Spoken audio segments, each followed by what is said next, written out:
just to remind you of the numbers. Our local number is 466-0989. In the US, we have two numbers, 1-305-921 4619 or 1-718-285-6984. In the UK, 0333-440-065. Good morning, UN. Over there, Nevis. Good morning to Tessa, Carlisle, and Mario. Good morning to Sharmel Wilkin, Gwyneth.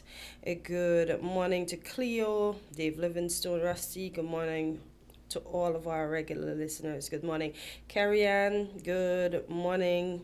I wish everyone a pleasant day. Skeeter, how are you doing? Good morning. Quint, good morning again. How are we doing today? I'm fine, thank you. And, well, you look lovely in your rose-colored dress, sparkling. Listen, I'm trying to bring out the dresses. I don't like dresses, but they're the easiest things to pick out in the Well, I morning. tell you, men love dresses. I know, Real men love dresses. My husband is the same way. He wishes to see me in more dresses than pants. But listen, I love me some pants. But as I said, the dresses are the easiest things. So I just iron them, and it's the quickest thing to pull out of my closet. But thank you so much for the compliments, Quint. Yeah, no problem. I appreciate it. And belated greetings. Yesterday was International Men's Day, so belated greetings to you. Okay, thank you. You're welcome to the men and the boys of the Federation and the regional and international diaspora. A gentleman, however, brought it to my attention that what is the meaning of the celebration and why isn't it that we don't hear that discount for men, be it at churches, at KFC, at varying food establishments. There's nothing to celebrate it. There's no discount in stores. So for the powers that be that are listening, we just don't need just to have a day for the gentlemen. We need to do something extra because they said the shebang that is made on all the other days that pertain to women. And as I told the person, I think the other days are commercially viable for the proprietors in the various business because they know women are going to spend the money. Maybe that's why they do it more for the women. But let's not forget the men. Well, I beg to differ, The men spend the money on the women. Women spend money, but men spend money on the women too. So. All right, sir. I will not argue there, but I'm just saying, you're quicker gonna see women at a sale than you would see men. You're right. Men right. don't get me, huh? Right. How should I say it? I'm pushing to ensure that next year all the food establishments have at least up to 15% off for the International Men's Day, so the boys and the men can spend their monies and the ladies can take them out and celebrate them. Even at the clothing store, something make the men feel special. Don't just have a day and there's nothing to the day. Even if the first guy gets a free pastry with a coffee or something, do something nice for the men. Without the men, a lot of us would not have been here because we need both the women and the men to come together so that I can be here, so the queen can be here. So it's a coordinated combination. It takes two to tango, they say. It certainly does, because you can't tangle by yourself and I can't tangle by myself. It's gonna look weird. We see how it looks when these people are practicing in front of the mirror. So let's do something extra for the men next year. Yeah, we have a caller. Good morning, caller. You're live on Island T. Good morning to everybody. Good morning. And God blessings to you all and greetings once more in Jesus Christ's name, the only Savior of sinners, from their sins and from hell through faith only, according to the Bible only, and Jesus Christ with the second person of the eternal, most blessed Trinity. And as I would like to say again, we need to become a republic and get out the British Commonwealth, and the quicker the better, at least in one aspect. Now, I would like to say this. We don't need experts. Government does not need experts in how best to run, in how best countries should be run. As a matter of fact, Europe, America, Canada, the UK, Australia, you name them, Japan, China, you name them. They have all kind of experts in all kind of different fields, and yet they're in all kind of problem, degradation, and you name it all, that are negative and destructive. So experts, worldly education, degrees, doctorates, you name them all. Those are the things that help in very large part to be destroying us. What we need, well, and also let me say in addition to that, before I make this other point, let me say also in addition to that. So we don't need them, these experts, worldly experts, even in negotiations, because even in the negotiations, we shouldn't.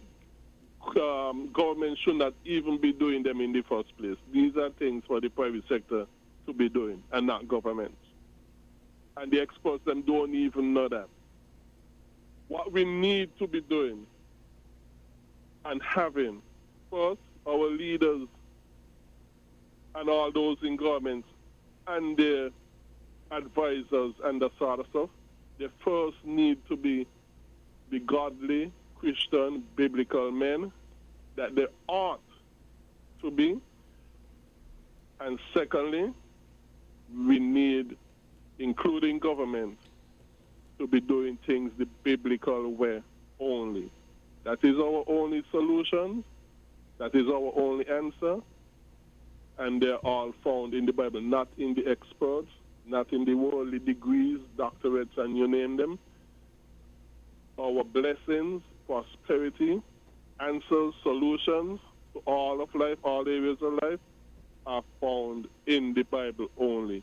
All else, including all the worldly experts and education and degrees and accolades and qualifications, all these worldly stuff, they would only fail us in the end. Because the Bible says if they don't speak according to the scriptures, there is no light in them, just darkness in them, no matter how much they are celebrated by the world and even by so-called Christians. So so this is what I wanted to say, and we either follow the Bible and be blessed of Jesus Christ, or we don't follow the Bible and be punished and cursed and be destroyed and ruined by Jesus Christ's judgment on us. Thank you all very much. I appreciate it. All right, Okay, thank you for your let's contribution. take a bit of a commercial break and we'll be right back. We're different. We're 98.9. 98.9. Win FM.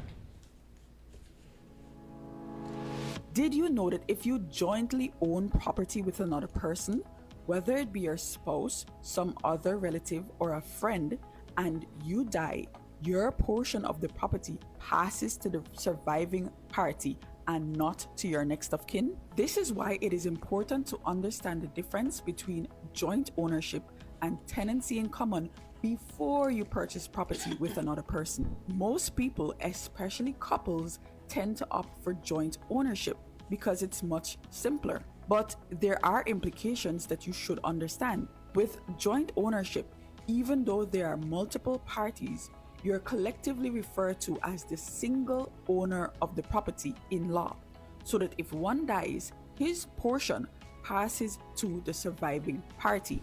With tenancy in common, your ownership will be determined by your contribution to the purchase of the property, so that it can be based on a ratio. Somebody can own 60%, somebody can own 40%. And if one party dies, his portion does not pass to the surviving party. Instead, it passes to the deceased's party next of kin. This makes a lot more sense, especially in situations where you might have children before the marriage and you want them to benefit from your estate. This message was brought to you by the St. Kitts and Nevis Bar Association. This Christmas, add postpaid for a festive win-win. We're gifting you a 50-inch smart TV or a $400 Amazon gift card. When you add a Flow postpaid mobile plan to your home internet, you can celebrate the most wonderful time of the year with a big screen or big shopping. Let us upsize your TV or clear your Amazon cart. Either way, you come out on top. Add postpaid to internet today for your festive win-win. Visit discoverflow.co for more info. Terms and conditions apply. Here comes the Mega Ball. You could win more with the Mega Ball. Pick 3 and pick 4 and you could get all. Yes, playing Pick 3 and Pick 4 with the Caribbean Lottery just got more rewarding. Now you can win more with the Mega Ball. For just an extra dollar, increase your winnings by $1,000 with the Pick 3 and a big $10,000 with the Pick 4. Don't wait, play today. Play Pick 3 and Pick 4 with the Mega Ball at Caribbean Lottery agents island-wide. You ready to win a little extra? Then get on the ball. Must be 21 and over to play.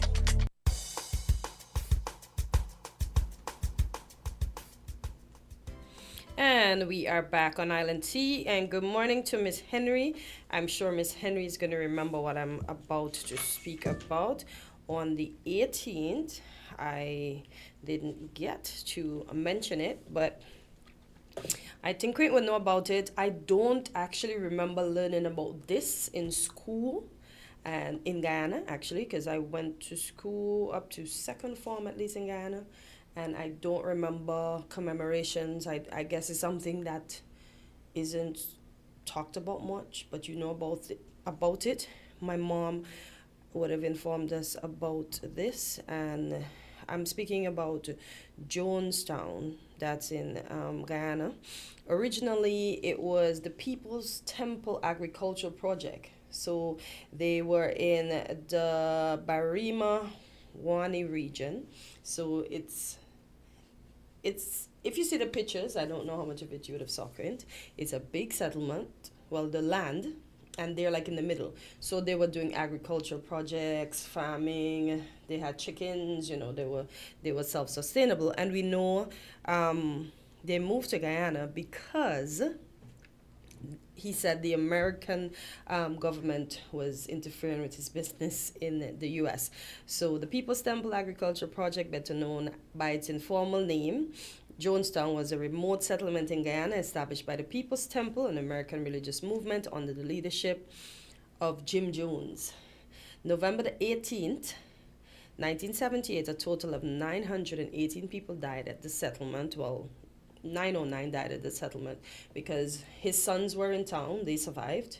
They were at a exhibition basketball game, but there was some other members that were in town doing something. There was this woman with her 3 kids. She slit all of their throats and then she slit hers, because we know everybody drank the Flavor Aid Kool-Aid that he made with the cyanide, and I can't remember the other poison, but everybody just talks about the cyanide drink. Nobody mentions the other poison. I had the name of it earlier, but I can't remember it. And for persons that did not drink the cyanide, they shot them in the back of their heads or wherever they could. I know a congressman, somehow what was going on, because it ended up being abusive. They were beating people, punishing people, doing all kind of weird things to people. Information got out, and I know the congressman visited, Congressman Ryan. I remember seeing a documentary about a week or so ago leading up to the anniversary here on the telly, where the lady that survived, well, I'm sure she's not around anymore, because you can see it's an old documentary. Jackie Spear, she got shot, and she said they got rum from a local establishment because firstly, the congressman got attacked while he was helping some of the persons when he went to visit, because eventually he came to Ghana. They tried to keep him at bay in Georgetown. Eventually he made it into the interior, into Jonestown. One of his followers tried to accost him with a knife, but the follower got hurt more than he did. He and 16, what do you call folks that jump ship? People who did not want to be members of the cult anymore, they decided we're leaving with our families. The NBC reporter, I know, ended up being killed. The congressman, what do you call it? The videographer, and another one was shot because one of the people that claimed he was deflecting, there's the word, deflecting, he was still working with Jim Jones. So he and a couple others that said they were leaving left under the pretense that they were going to go. But no, they shot and killed a couple of the folks.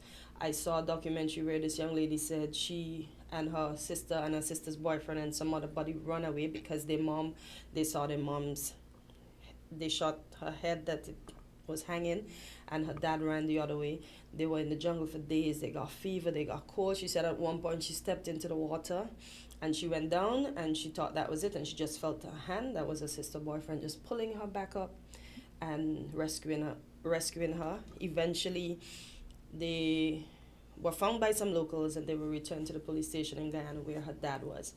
And there were 4 other gentlemen. One man said he had to watch as his wife held his baby and the nurse leaned the baby head back and put the poison in the baby's mouth with the syringe, and the baby was foaming, convulsing, and all these things. And I know we heard of this lady, Hyacinth Trash. She actually died 17 years later on the same day in the U.S. Of, I guess, natural causes, but she only managed to survive because she was in the infirmary, and when she heard all the commotion, she hid under the bed, so they didn't look for her. We have a caller? Yeah. Caller, good morning. You're live on Island T. Good morning, folks. Good day. Yes, that I remember that incident. Very, very tragic, actually. And Let me ask you a question. Would you refer to those individuals, the Jones and so, as libertarians? I guess in some sense, in terms of their rejection Wanting to, of do their authority. own thing. Yeah. Yeah, right. Yeah. Okay, go ahead. Which is why, it becomes relevant to the Destiny Project, because you know that it is claimed that the developers are of like mind. Yes. Yeah. Right? And which That's is why I asked you a question, really. Yeah, right. That's why, and that is why I mentioned the fact that the SSC legislation could, in fact, incorporate, allow for those kinds of things if it is not strengthened to specifically outlaw them. Yeah. Okay, cults and communes, the kind of things that you had at Waco, Texas. Yeah. Any kind of extreme radical element, whether to the left or right. Mm-hmm. Those should be specifically outlawed. Yeah. Okay. I agree. And remember, in this particular instance, it started as a religious commune. Mm-hmm. Yeah. Okay, essentially. In the right? U.S. before they moved to Guyana and bought that settlement. Right, and they were involved in, as you said, agricultural stuff and so, right? But what I mean is that to the government of Ghana, it was, that sounded fairly innocuous. I mean, a religious commune, it's almost like pilgrims, it sounds rather innocent, or the Mormons, or something like that, And so that's the whole point.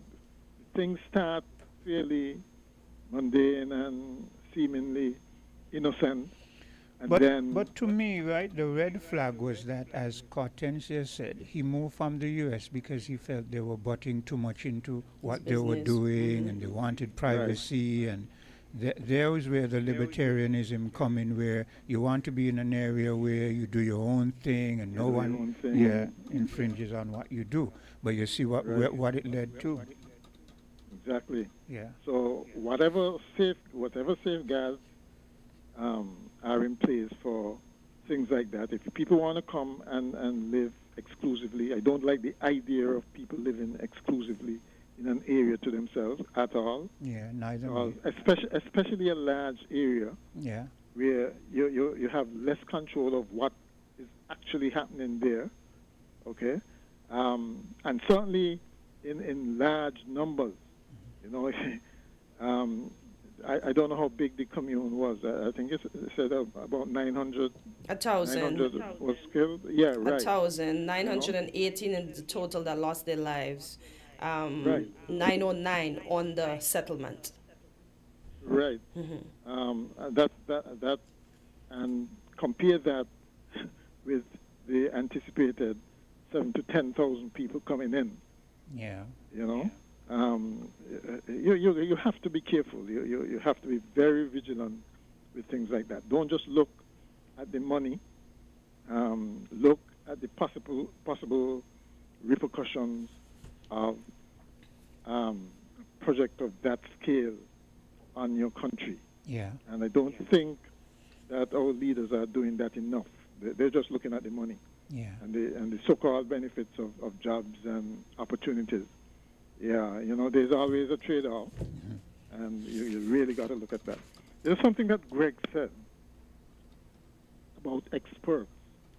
I'd like to suggest to him that he should not dismiss experts. I know there's a tendency for people, they don't like elitism, they don't like experts, so-called experts, and so on. But the fact is, if we didn't have them, it doesn't mean that the experts mess up, although sometimes they do. But if we didn't have them, it's quite possible that we would have been in a worse shape. Yeah, for instance, when Greg was working in the Inland Revenue, they depended on his expertise. I heard that when he was speaking, but I decided not to address it because I didn't want to delve too much into the long conversation, so that I just let him. But I'm glad you touched it because I was thinking the very same thing. Yeah, the problem I think we have is that we have people who are not experts who are leading us. Yeah. Well, they may be experts in particular fields, whether medicine or engineering and that sort of thing. But they're certainly not experts at running a government, leading, those kinds of things which are absolutely necessary as well.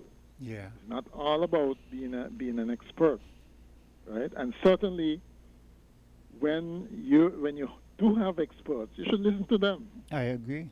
More often than not, the experts are overruled for political expediency.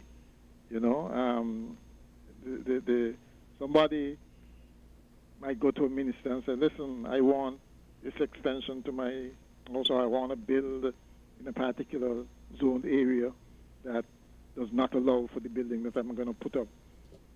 And the politician overrules the experts who are more concerned with the technical aspects of things and the laws, the zoning laws, and those kinds of things. It happens all the time. Yeah. Okay? And so it's a case where it's not so much the experts are to be blamed, but the fact that they are usually overruled. I remember. Right? So, I remember on a prior conversation with Greg that he was suggesting that even when you had experts, you would still sort of get some other expert to oversee them. And I said to him at that point, but that defeats the purpose because you wind up spending unnecessary money. I would think that if you got experts, you took the advice of the experts because that is why you got them in the first place. So, yeah. Well, the thing is, yes, it's good to have moderation as well because, like I said, experts can be wrong too. So it's always good for a second opinion, and maybe even third.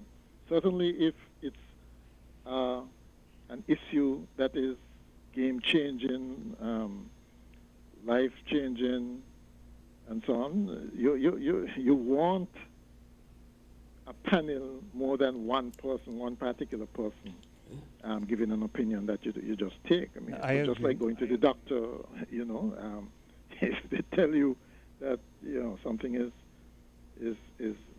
going to be life-changing, you want a second opinion. Definitely. Right? So it's a similar situation, right? But definitely, I don't think we should. I mean, the experts are usually people who have lots of experience, have been formally trained in what they do, okay, and so they are unlikely to repeat mistakes past in those particular areas. Yeah. Hold a second. Hold a second. Right. Hello, caller. Hi, good morning, Quinn. Good morning, Hortensia. Good day, Africa. And good morning to the listeners of Home and Abroad, the general public. And good As morning, the debate, and good morning to Mr. Mark Mahan, who you're also on with. and he's on the other line. Mr. Matt, I listened to your comments yesterday on Freedom Radio, and I appreciate the angle that you're coming from, because Mr. McMahon, you did remind the general public that it was the 40-something year anniversary of years, I the think, Jim Jones massacre. Right. Was it 40? 47. 47 years. And that is a good reminder, because we need not to forget these things that had occurred in the Caribbean before. And going forward, we ought to have these things on the front burner. So that's a good reminder. Even though I'm not taking it from that angle, which that is a very good angle, I am taking it from the angle that the SSD legislation and the first potential business, what is called the destiny. I am taking it even from probably allegations that a photo was taken from on a yacht of the premier. I am taking it from that angle where the person that made the announcement about destiny spoke about how long time he was on Nevis, 12 years or thereabout. I am taking it from those angles to create a scenario of Siamese twins. Here we have the SSD legislation and we have destiny. Even though they are different, because they're potential investors in terms of destiny and is the legislation in terms of the SSD. But there's a morphology. There's a syncretism with terms of how they have come together, and the face of the gentleman who is representing destiny has been laid on the template of the SSC, so to speak. So how can we divide them now? They are like Siamese twins. Exactly. And we must speak in the context of that aspect. That is so true, and I don't understand this push. It's coming mainly from the St. Kitts side of the government to distance themselves, to want to distance the project from the SSC. Right? It's when in fact, remember when they first passed, when the first reading of the SSC, people, it kind of passed under the radar. Yeah. Right? Not many people sat up and took notice. It's only when they went in for the second and third reading, and in between that, in the intervening time, things started coming out about the Destiny Project, that people started to sit up and take notice, right? And now I think it has a life of its own. There's no way you can talk about one without talking about the other. What's worse, I think, Quinn, is the fact that the Nevis side of the government, you can see that they are hell bent on pursuing this project. Yeah. So it's not a case. It's not a case of it being out there in the atmosphere and possibilities and so on. It's actually here with us. Yeah. Right? Nothing that is being done by the NIA is suggesting that they are going to abandon this project or even change it. Yeah. I wanted to interject to say I first became really aware of it when the lady on the NRP side, Lawrence, right. She expounded on it, and it sort of pricked my ear. And then I listened to individuals like Carlyle and Tulu and the other gentleman there, I can't remember his name, the scientist one. And I listened to them, and I began to become concerned. I said, wait. And what really concerned me was that how were they able to get this passed down here in the federal parliament? Because I felt, as you are suggesting and as Africa is suggesting, that the federal parliament were in league with what was going on, and they were just sitting down silently observing to see how it played out, and then they would use it down here. Right. Yeah. Yes. Yeah. That's true. And it's also, I'm sorry, but I just don't buy the fact that when the Prime Minister says he don't know of the project, like really he knew it was out in the air, but didn't know of what was being planned. Yeah. When the Premier himself obviously knew quite a bit, because this was apparently in the making for quite some time. Yeah. Yeah. Okay. And that is the subterfuge and secrecy with which these people work as they gradually, acquired land and so on. That it in itself was a cause for concern. If the project was so good for Nevis, why would there be such a need for secrecy, and subterfuge and so on? And that bears to mind what the communique we got from the Bar Association, who said they were not informed either. So right. That really pricks your ear. But when it comes to go ahead. Yeah, that's what I'm saying. They themselves knew that this would be a controversial project, right? And so the strategy, I think, was to first of all keep as much as possible from the people. Yeah. And while they worked, and then reach a critical mass, a point of no return, so to speak, where plans and projections and so on have been made, and then basically try and convince the populace that to go along with the project, because the people already have acquired land. If the project were to stop now, what is supposed to happen to that land? Well, would the penalties kick in? From my understanding, and I always go on what Mark says, right?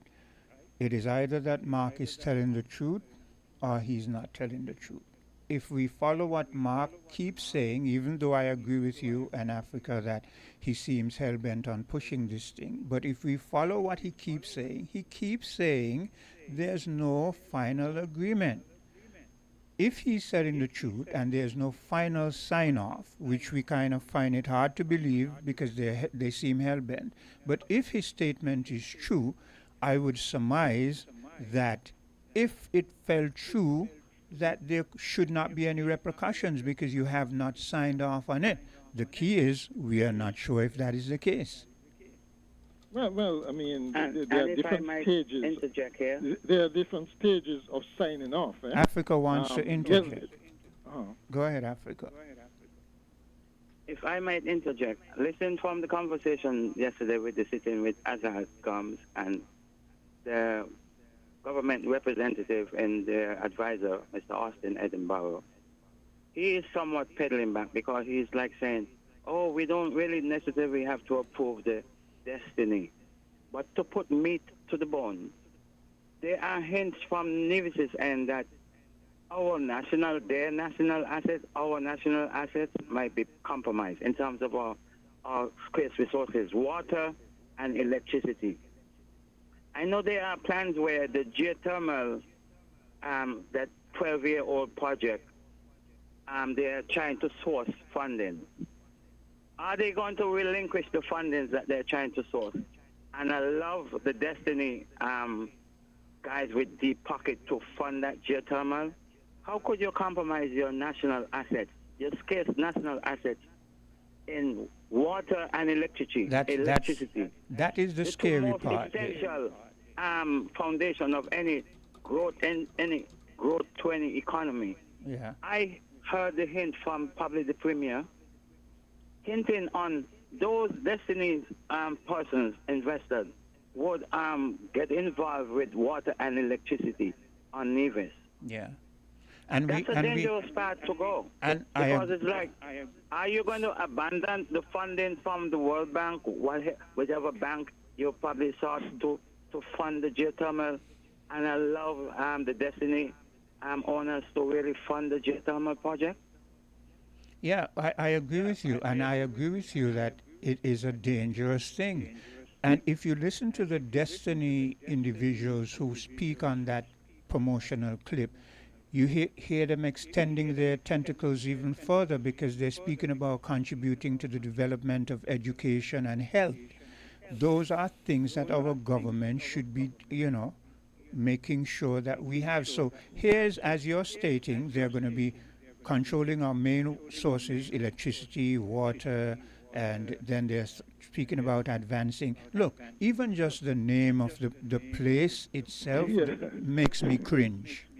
Cringe, yes. Yes. Of course, the mere fact that they bring in these swan songs of contribution to education, and those are, you can see that strategy. Yeah. These people have been thinking about this for a long time, studying us for a long time, seeing how we tick, watching our leaders, talking to our leaders, seeing what makes them tick, and they're coming up with basically a strategy to make sure they get their way. Yeah. Right, and we should be able to see that, as you said, that thing with I think it's Carolyn Lawrence or Lawrence was a watershed moment. Yes. Because you can see there how the premier was twisting himself in contortions, trying to keep everything on the wraps. Yeah. And at the same time, you could have seen it. Look, anybody could have seen it. When you look back, right, and you watch Mark's expression and the things he was saying, rumor. So what? So you expect us? You're. I mean, and I'm thinking to myself, rumor. And look how it plays out now. Look how it plays out, right? and the question I asked yesterday, again, even Edinburgh did not answer the question. Right? Why was it necessary for a special sustainability act to effect the kind of development that these people are talking about? They keep saying that it's like a Four Seasons on steroids and so on. This is no Four Seasons. No.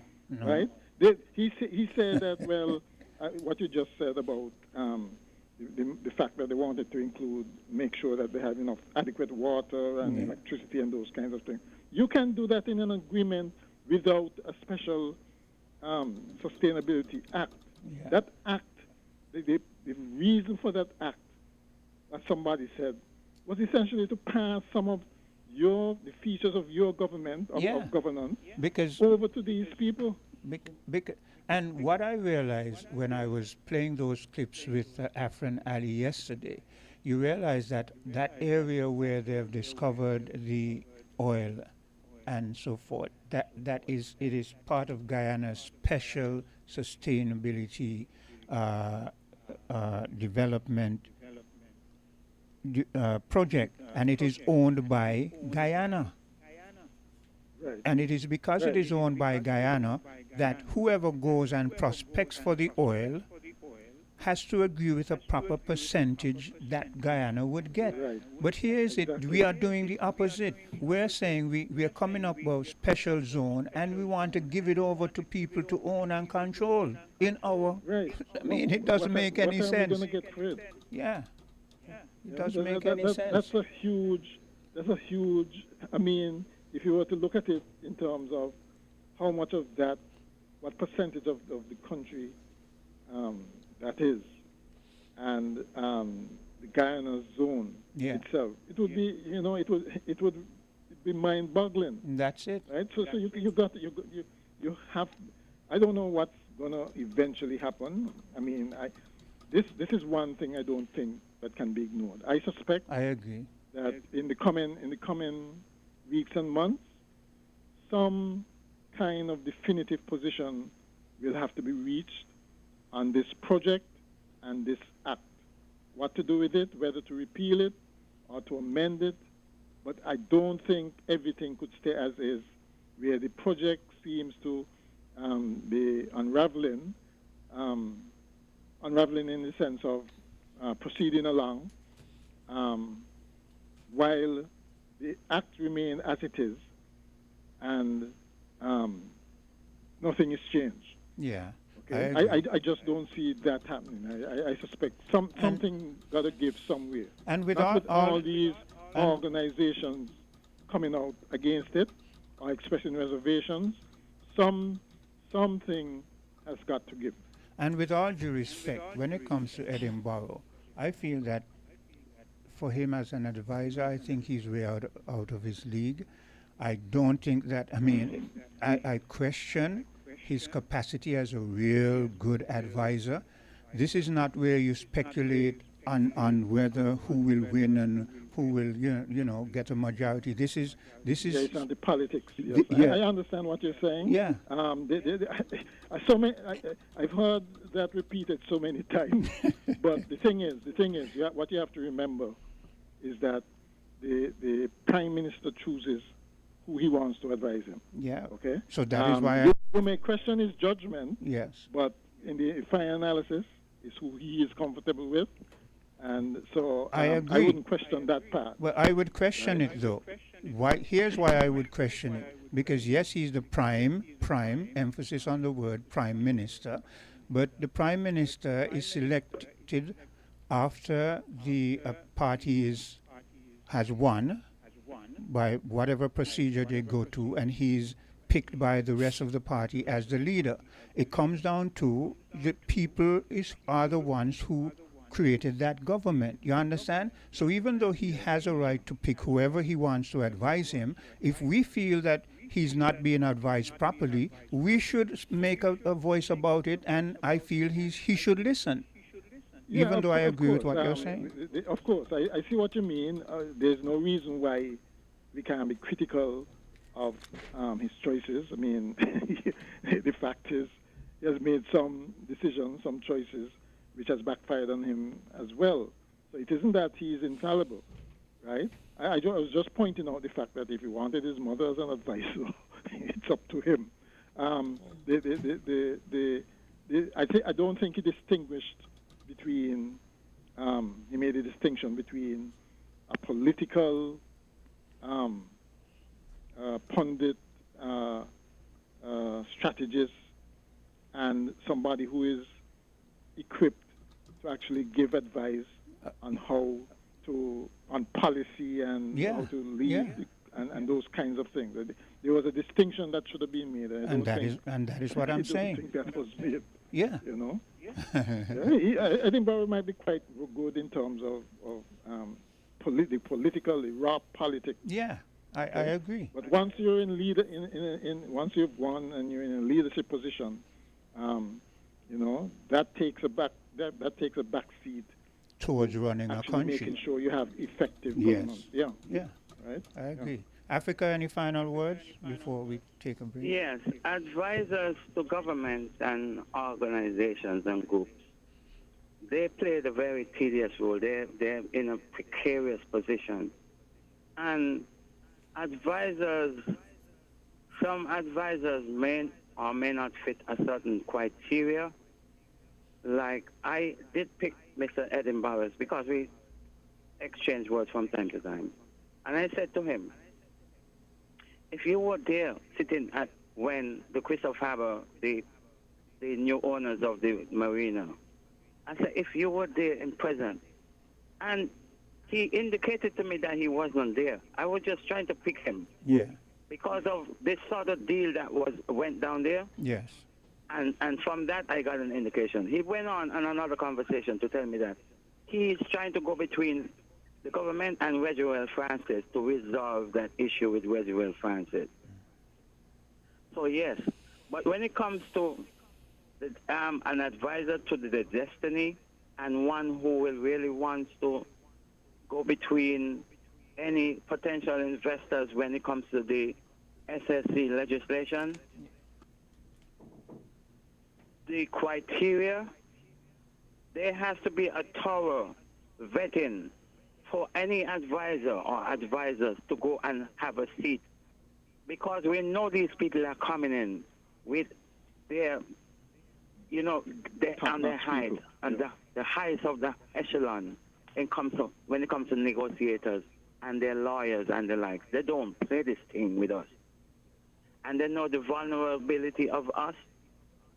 Because we were pointed out, they would have studied us and to see that where we at, or we just lost ground when it comes to the CBI revenues and all of that. And they're saying, this is a good moment to pounce on it. Yeah, they have done their homework. We haven't done ours. That's the problem. We haven't done ours. So, we should be studying. We should have studied them like they studied us. It's not a done deal when it comes to the destiny, as if they're somewhat peddling back. And I did not hear the Prime Minister, but it seems like he spoke in the terms that the Prime Minister did say something along those lines. Thanks for listening. Thank you. But Africa, in terms of what's happening on the ground, you do get the impression that it's full speed ahead in Nevis. Everything that they're doing suggests that it's full speed ahead in Nevis. Whereas on both ends, because you would think that, and I have heard indication from the opposition NRP that, and it came from the cases comments of the law, the act, and the loopholes and the silence and the lack of clarity of it reaching otherwise in terms of jurisprudence, other areas that the law might get involved, persons will get involved with that part of it. But the thing is, what you think would happen? The point is, these people have already acquired land or concessions to acquire land. Are they going to just walk away from that? What? Just keep the land there? What? And by the way, it just surfaced that the government actually has some land and are looking to exchange close by in the region, I guess, and is looking to exchange that land for other land that the developers may have. But Mr. McMahon, they are obviously bought into that project. Mr. McMahon, that was obvious to me long ago. From the very first time when I heard the spokesman for the Destiny thing speak, and I heard him put forward the offer that if you didn't want to sell your land in this area, you had a problem about getting land, they would offer you land somewhere else. And my thing was, so how does he know this? He has to have information from someone inside. There has to be land. And then other individuals started to ask the same question, and we're not. So when these things come out now, we're not fools. We're just seeing things, as the old people say, when the wind blow, what you see. You understand? So, which is why they should just run an open government. I more like an insider in terms of information dissemination, and we thank for that level of imparting information that you, Quint, and myself and Cortesia might be lacking in terms of up-to-date information, and Mr. McMahon does bring that to the fore. Well, I said it. No doubt about it. I said it yesterday, and I've said it on numerous occasions. This is why when people like Mr. McMahon interjects, I listen and I ask questions. The same with Sylvine. When she interjects, I depend on her expertise and her knowledge. That's what you do if you want to learn. Yeah. Yeah. Just one other thing. It's consistent. Yes. Be it irrespective of what administration Mr. McMahon is there. Yes. I have listened to him prior to this administration, and it's no different. In fact, things have become more egregious from, let's say, the former administration with the prison project to now this one with the SSC and the Destiny and so forth. And it has a tendency to even rethink it. Yeah. But even if it's on Nevis, it's all concerned nonetheless. So you would have heard from the Vision N, who representing the Nevis Island administration, and they would call names of the persons who is, agitating towards these things. Yeah. And Mr. McMahon's name would have been called on both sides, because you have heard the Attorney General spoke of Mr. McMahon in that vein, and so forth. So these are the voices that keep resonating and for a worthy cause. Because there's no way we're going to allow our patrimony to just be flaunted and given away by nefarious people similar to the CBI.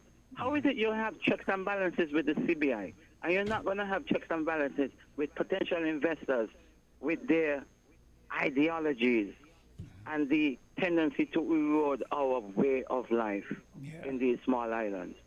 No way. Mr. McMahon, you wanted to... You absolutely have to be consistent, right?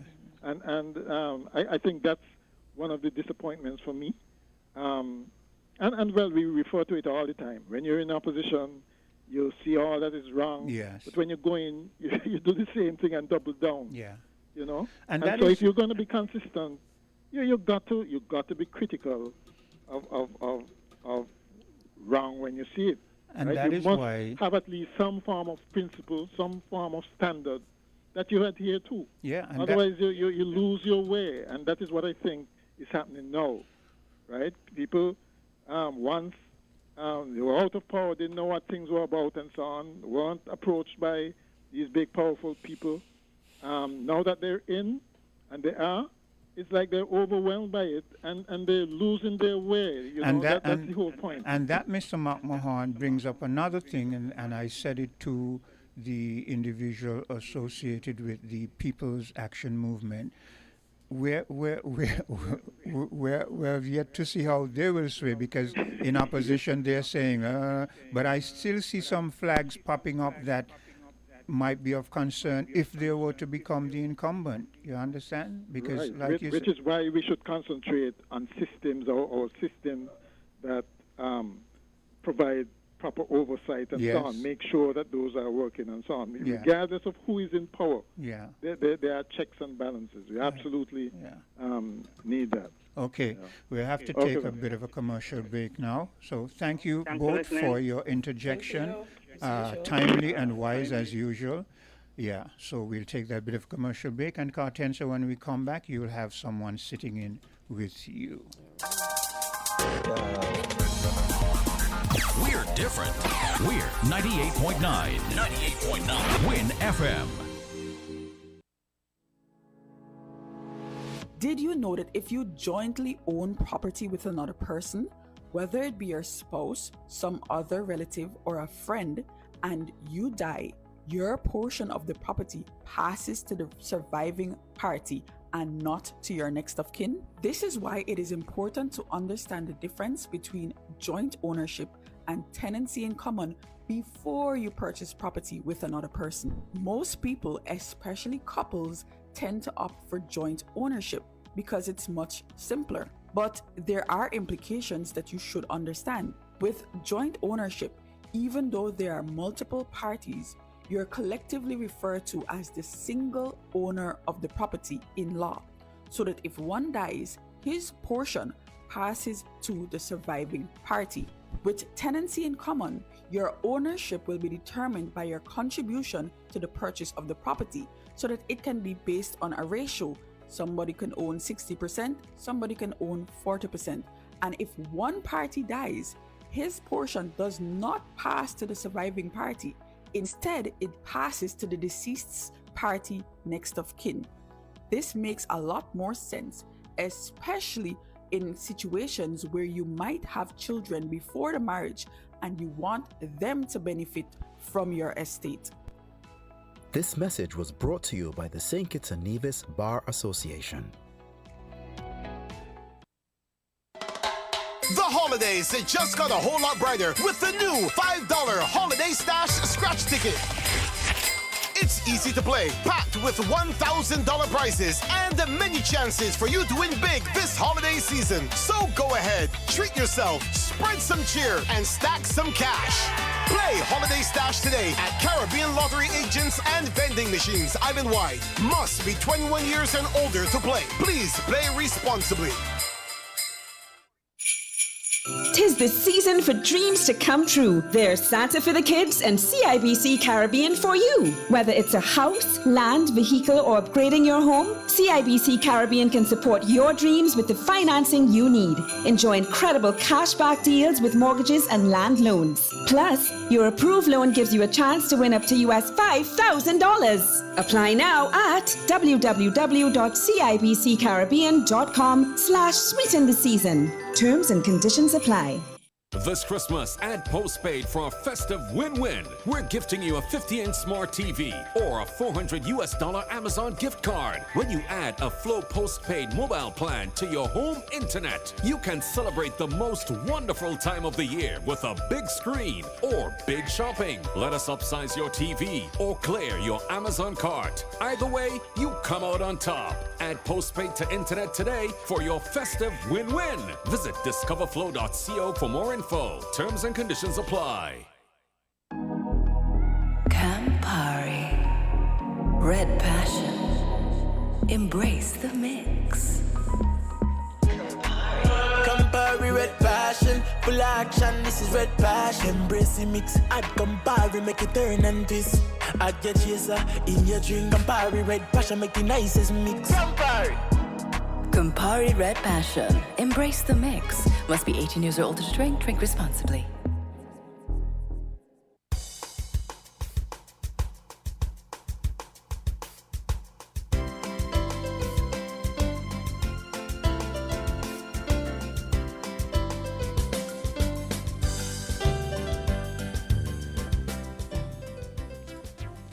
And we're back on Island Tea, and as promised, we do have a lovely young lady in studio with us from the Department of Gender Affairs, Miss Troynia Douglas, and we will be speaking about the International Day of the 16 Days of Activism, and I will just let her take it away. I won't dull her shine. So good morning, Miss Douglas, and welcome back to our studios here at Island Tea. Good morning, and thank you so much for having me today. Like she said, my name is Troynia Douglas, and I am a gender field officer responsible for women's programming at Department of Gender Affairs here in St. Kitts. And today, I'm really here on behalf of both departments on gender affairs in Nevis and St. Kitts to talk to you guys about the global 16 days of activism against gender-based violence campaign. It's a mouthful, I know, but we just refer to it as 16 days campaign, right? So we have a few activities scheduled for this year's observance. So throughout the whole entire 16 days, and a few days before, there have been some activities going on. So just to give a little brief background on the campaign itself, it originally started in 1991 with some activists in the first Women's Global Leadership Institute and is now led globally by UN Women under the banner Unite End Violence Against Women. So this year's theme, they're focusing specifically on ending digital violence against all women and girls. Yes. Okay. When does the day actually start for folks that are not familiar with it? Yes, so the 16 days, it starts from next week, Tuesday. So that's November 25th until December 10th. So November 25th in itself is also known as the International Day to End Violence Against Women. Yeah. And then the 10th of December is actually Human Rights Day. International Human Rights Day, yeah. And I asked you a question earlier. Well, to start off the 16 days of domestic violence awareness, what particular activities do you have planned? Okay, so since this year, like I said before, the theme is surrounding ending digital violence. So there are some themes, some of the activities are kind of tied or mention that aspect, but overall it's just about spreading awareness about ending gender-based violence in general. So right now, for the Department of Gender Affairs in St. Kitts specifically, the initiatives we decided to do was to do like a silent stats visual installation. So essentially what that is we have these purple silhouette people.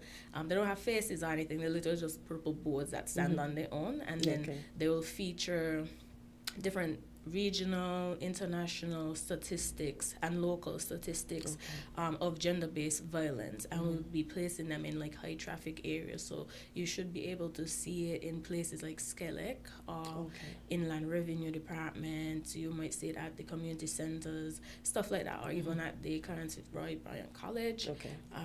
We also have a domestic violence protocol information guide, because most people, they don't understand the steps or the process to reporting domestic violence incidents. So that guide will be plastered year round, whereas the silhouettes will only be placed during the duration of the campaign. 16 years, so you should see the information guide in places like the Newtown Dental Clinic, CFBC, and the different main community centers around the island, with our respective CDO in those districts. So you should be able to find out more information, because it does have a QR code that leads you to the resources and like phone numbers and stuff like that, just so you know they could actually know more about what we do and the process and steps it takes and what's involved in domestic violence situations. And then we also featured a Did You Know series. So it's similar to the facts that are featured on the silhouettes.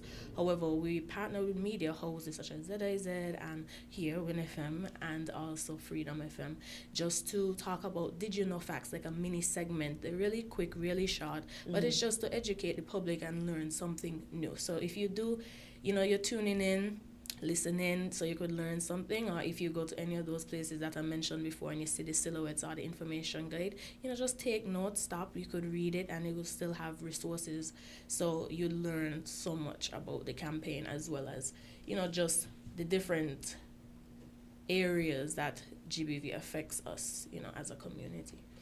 Okay, let's talk about wearing the color purple. When do we wear the color purple, and for how many days in this month will that color? So we have a few days scheduled to, we called it Orange Day because it's orange and purple, because those are the colors associated. So on November 25th, which is when the campaign officially starts, you can wear purple or orange, and then you can also wear purple or orange on December 5th and 10th. I think those were the only days scheduled for that. Okay, so on the 25th and the 10th. All right, so to end it all, we wear the color. Do we have the stats of the amount of gender-based? Because there's a mural on the Pond Road area, and it depicts both male and female. Do we have the stats of the amount of violence that either sex face in the Federation? Okay, so we get our general statistics from the police commissioner's office.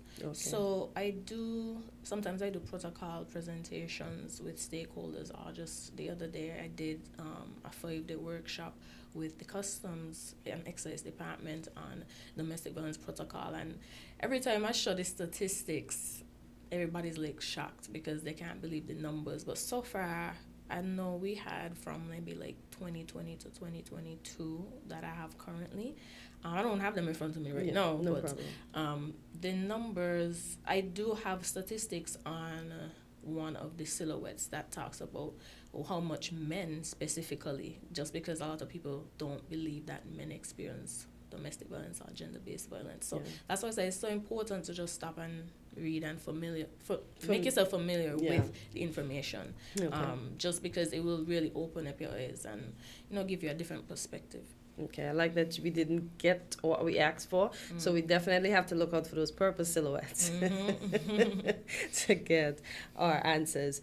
Any other programs that will be held during the 16 days? Yes, so I can give you an overview of events. So far in the month of November, on November 13th, Gender Nevis actually had an absence advocacy video launch, which was featured during a regional webinar that they hosted. It was called From Bystander to Ally, Caribbean Men Taking a Stand Against GBV. From November 17th to December 10th, Gender Nevis is also doing an empty chairs display, which actually is a silent installation representing victims who are no longer here due to gender-based violence. So they do have like chairs. I think it's mirroring our silhouettes as well, but they also have their own purple people that we shared with them. So they'll be mirroring that throughout the duration of the campaign starting next week until the 10th. But the empty chairs display, if you're in Nevis, you can actually stop by different, I think, local areas or that actually have those chairs. They decorated them, and you can take pictures or videos just to join the movement and stand in solidarity with people who, representing women who, are no longer here with us, right, due to gender-based violence. They had a church service in Nevis on November 16th, and then on November 24th, so that should be next Monday, they have a Power in Partnership podcast that starts at 10 a.m. It's a live conversation highlighting cross-sector partnerships needed to end GBV. November 25th, we should have the minister's address about the 16 Days campaign, which they just give a national address marking the International Day of the Elimination of Violence Against Women. And then on November 25th, we're collaborating with Gender Nevis, so we'd have the director from St. Kitts and Nevis, myself, as well as Tricia Griot. She is a gender advocate here helping us. And we'll be on ZIZ, it's called Hush Culture, with Mama Richardson. So we'll talk about the culture of silence around abuse here in St. Kitts and Nevis. And then, we have our Orange Day on the 25th, and then on the 28th, they have a movement virtual flash mob. And that's also designated there to wear purple and orange, so the 28th. Okay. So it's just a creative, instead of like, a flash mob on the street, it's more like, the trends on TikTok when they have like the dances and stuff. So it's something like that. And then on December 9th, we end with Fatherhood with a Purpose podcast in Nevis at 10 a.m. So that discussion is focused more on positive masculinity and fatherhood. So that would conclude all the activities that we would have during the 16 Days campaign. I like that Nevis has a lot of events, and Nevis seems to have most of the events. So there'll be coordination between Nevis and St. Kitts. Yeah. St. Kitts and we Nevis, kind of just decided to like mirror each other. Okay. Because we would still go over to do the podcast as well. So we'll just be involved and helping each other collaborate.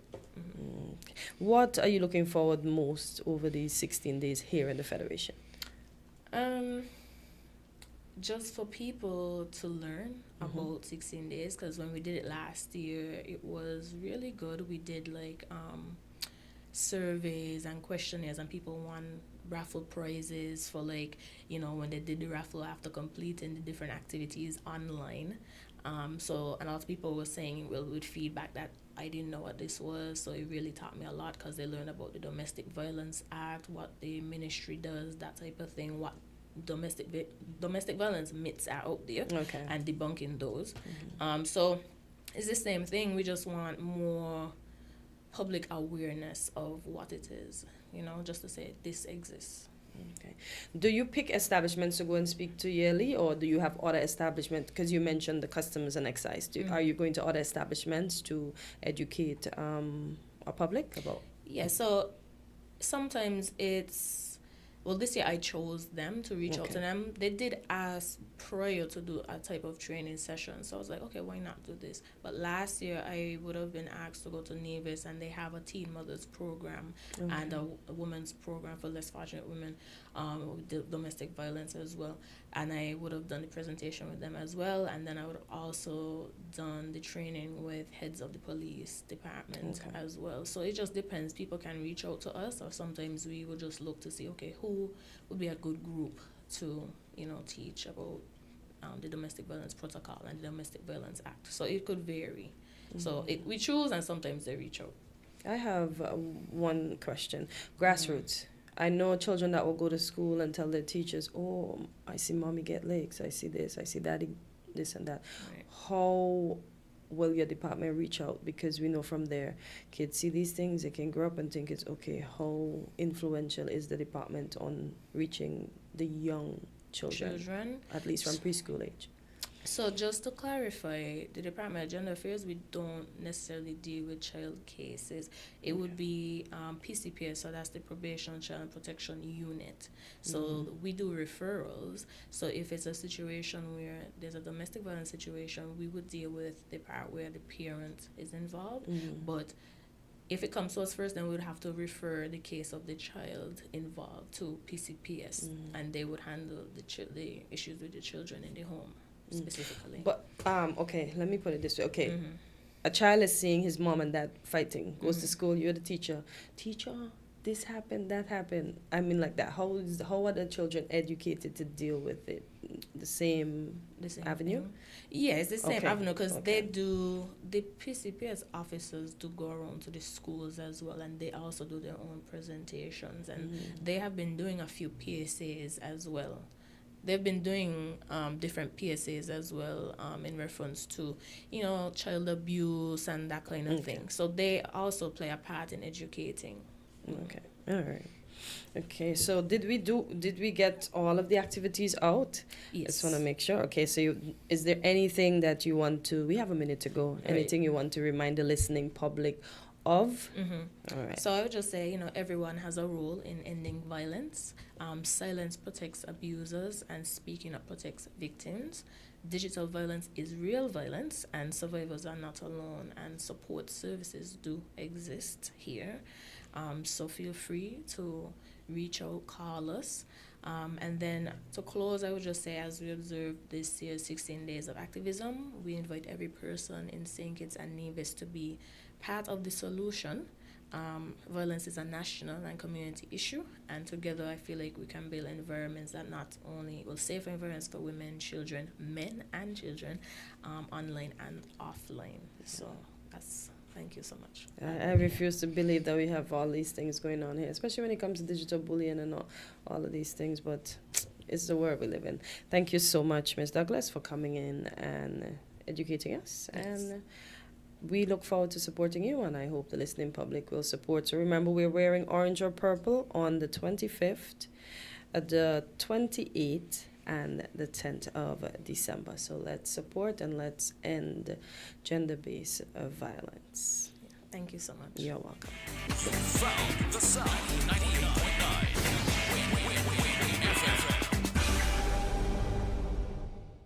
This Christmas, add postpaid for a festive win-win. We're gifting you a 50-inch smart TV or a $400 Amazon gift card. When you add a Flow postpaid mobile plan to your home internet, you can celebrate the most wonderful time of the year with a big screen or big shopping. Let us upsize your TV or clear your Amazon cart. Either way, you come out on top. Add postpaid to internet today for your festive win-win. Visit discoverflow.co for more info.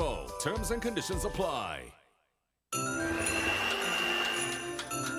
Mom, the Christmas cookies are ready. We leave them right here under the tree for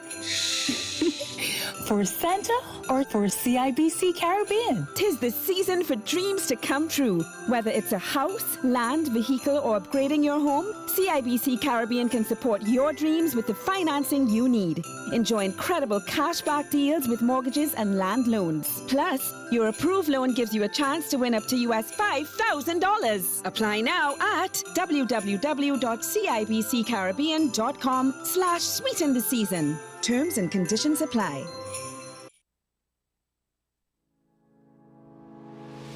Did you know that making untrue and harmful statements about someone online can be considered defamatory? Defamation occurs when a statement damages someone's reputation, exposes them to hatred or contempt, causes others to shun or avoid them, or discredits them in their profession or trade. Certain videos, posts, or photos shared online that make such statements can lead to serious legal consequences. It is important that you protect yourself by always being mindful of what you say on social media. Always verify your facts, avoid spreading rumors, and remember, words have power. When it comes to social media, always think before you type. This message was brought to you by the St. Kitts and Nevis Bar Association. Caribbean numbers come and play. Just one single dollar, that is the way. You can pick one number or two or three. I win up to 20,000, you see. 3 ways to play, 3 draws a day, 3 ways to win. Hear what we say. Caribbean numbers is the easiest game to play. The new Caribbean numbers. So play today. At any Caribbean lottery agent island-wide. So play today. adventure hits the road on Saturday, November 22nd, 2025. It's the Rotary Club of St. Kitts Carnival Car Rally. Fun, prizes, and community spirit collide. Starting at Frigate Bay Lawn at 9:30 a.m., ending with a mouth-watering barbecue and car show at Rotary House, Portland from 12 p.m. Win up to $5,000 in cash and carnival costumes packages. All registered teams get gift bags from Goldmine Jewelry Store. Check out new rides from CNC, TDC, and SL Horsfords. With financing from Republic Bank, CIBC Caribbean, the Bank of Nevis, SKCCU, TDC Financial Services, and insurance from TDC Insurance. Party with DJ Taro and DJ Smudge with sunset ticket giveaways. So grab your crew, decorate your ride, and hit the road for a cause. Team registration, $250. Barbecue, $25 per meal. Be there to win.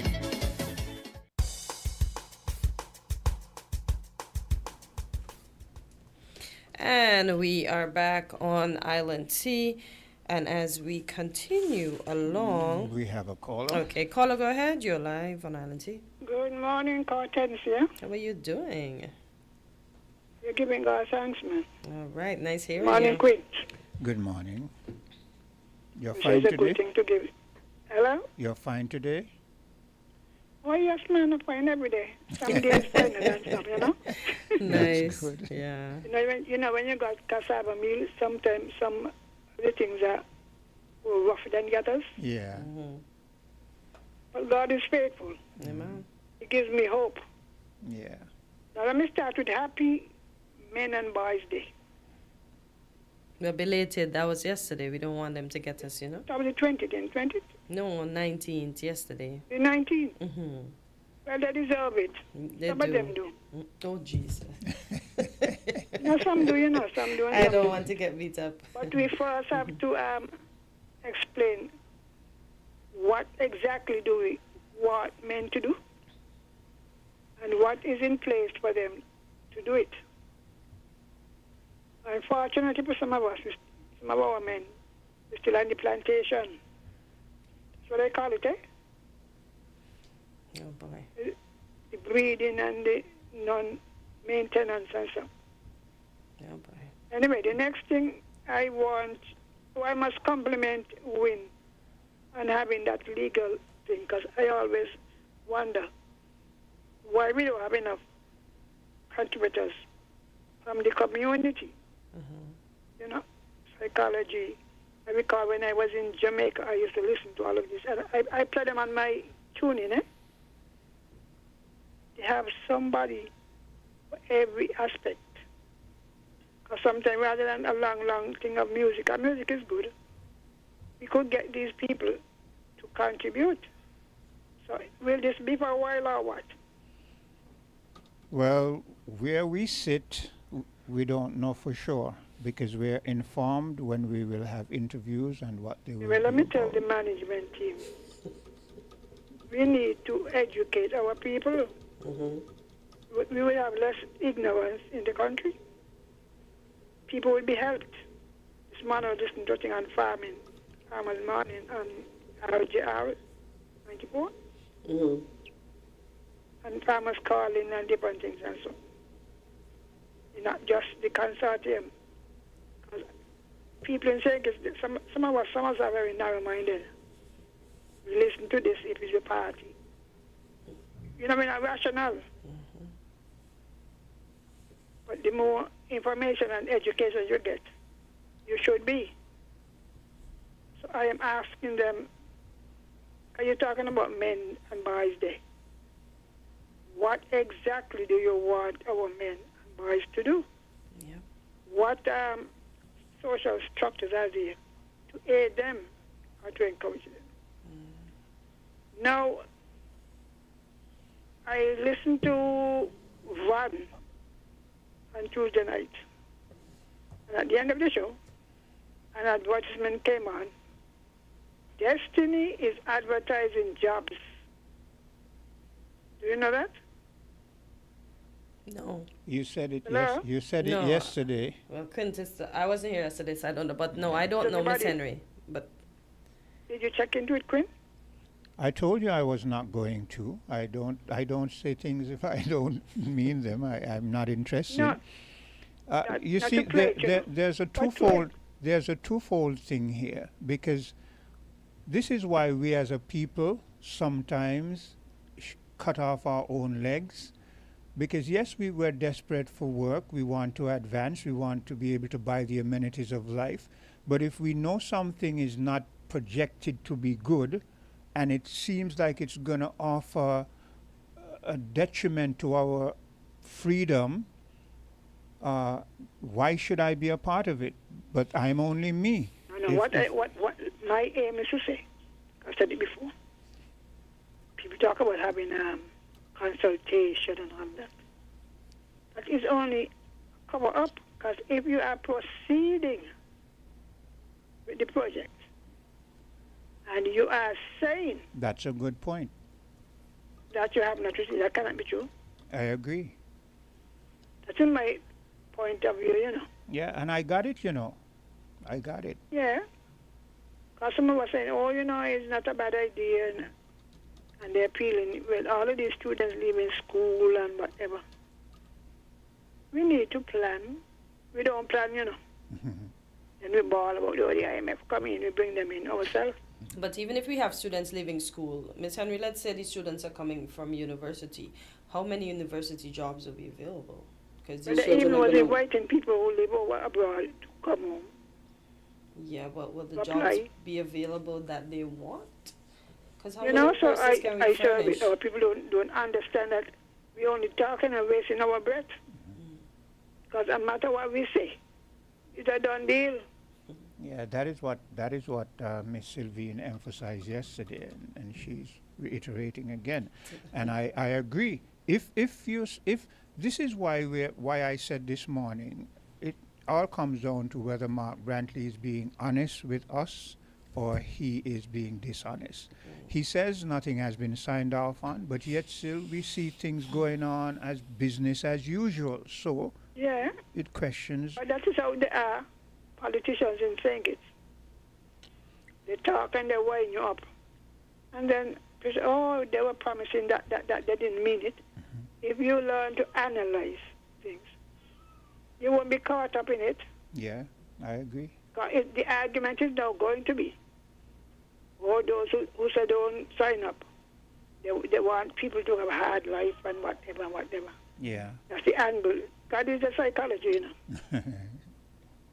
Now they use psychology on you. Yeah. So, and the other aspect of that is going to be they're going to come back and say, but a lot of them who are saying they ain't for it and so they sign up already. We got their names. So I tell you, they're playing with your brain. Because it's not people don't want work, Yeah, people want work. honest work. Yeah, that's it. Work where you could live with it. Because some people. Now let's get to this. My good comrade, Greg. Greg, good morning. Greg says you don't need expert. You need godly expert. Psalm 1 said, blessed is the man who doesn't take counsel from the ungodly.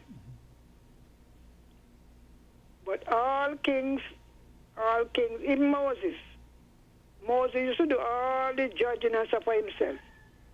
And one day his non-Jewish father-in-law came to bring his wife to him. And he said, all day from morning to night, Moses judging case. He said, well, you're killing yourself. Choose out the leaders, the good men from each tribe. Let them deal with the 500, and let that same man choose another man to do 50 or 100. Yeah. Joseph, along with all the magicians of Pharaoh, ruled Egypt, But one thing I have with Joseph, people don't talk about it. Joseph started out right and ended up wrong. You aware of that? No. Refresh my memory. I don't remember. No. His vision, the interpretation was good. Let everybody put in 20%. He didn't say they were going to buy it from the people, Yeah. In every city, they were to build the silos and they were to store the grains in it. I know it was the middle of the drought. The people came and said, well, We're hungry. He did say, go let them give you. Go and let them sell you the wheat or the grain, whatever it was. Then the people money run out. He said, well, you can't get free grain, you know. Bring your cattle. Yeah, I remember You know, that. when you're desperate. I remember that now that you've refreshed my memory. Yes. He said, well, you got to give Pharaoh your cattle. The drought continued, and the people came and said, well, we don't give all of our money. We don't give the cattle. Joseph said, give the Pharaoh your land. So Pharaoh ended up owning all the cattle in Egypt and all the land. I said, that is wicked. I agree, but you see, Sylvian, that tells us that because he was working for Pharaoh, and the policies of Pharaoh had to come out. So it's about politics when it comes right down to it. It's politics, all right? Yeah. You see, when Pharaoh control all the grain, you got to watch what you say, Yeah. how you say it. That's it. Being landowners and farmers, they end up working for the man with their own things, you know. Yeah. Now the trouble with our politicians, they're so are they impressed to bring their party people, appoint them as, what do they call them, What, advisors? What? How can you advise if you don't know? I'm serious. Seriously. How can you advise people if you don't know? So he was good in the campaign, and that was good. I recall confronting a good co-worker of mine. They taught at Bass High School. Saying I'm going to put on hard shoes, and nobody can tell him what to do, and go in the school time he's doing his own business. The day after the election, there come this gentleman in his hard leather shoes, shine, in jacket and tie. So well, you know me. So excuse me, Blaine, you say you can't walk, you can't come to school with proper shoes, and you're well dressed down. I say, how could they make you the chief establishment officer? He said, look, he had to be that because he helped them win. Well, there you go. And later on, there were a number of female in top positions in the different departments. They moved them out and brought in men. So I drew it to his attention. He said, well, I didn't realize that, I said, you know what you have done? And now it's time for me to correct it. Now, if he understood the impact of his action, some of them don't realize. Yeah. If I do so and so, just like we talk about the IMF and, I mean, women, there was a woman at the Labor Department, Education Department, different things. They move all. I said, you realize what you have done? We were here talking about gender, this and gender that. And you have gone, so I'm going to teach, a kind of school, Yeah. They don't understand the pool of knowledge. Yeah, it's good to have experts. I don't mean people because some people study something and they don't learn anything. Yeah. Miss Henry, No, that's right. Greg might say he's just talking about having good godly experts. But it takes more than godly experts, godly people who know something. Mm-hmm. God just suggest you don't need them. You don't need them. Yeah. Now we have the Prime Minister, the present one, well, the one before too. One lot of party corny people heading some significant Positions. ministries. Yeah. That they have no idea. Why do you think when all these things back down? That is why. Because the minister, even they don't have enough. And you choose people who know, not just who think they know. Yeah. From their experience and their practice. You wouldn't have a lot of conflicting things. Yeah. And so the struggle continue. You want to put somebody in charge of national security because you taught geography. You call nobody name. Oh my Imagine gosh. the personal advisor to the Prime Minister. He has ideological thing, but in terms of what to say, how to say it. Can you make the Prime Minister look like a liar? You're going to tell me their destiny coming, and I don't want to know?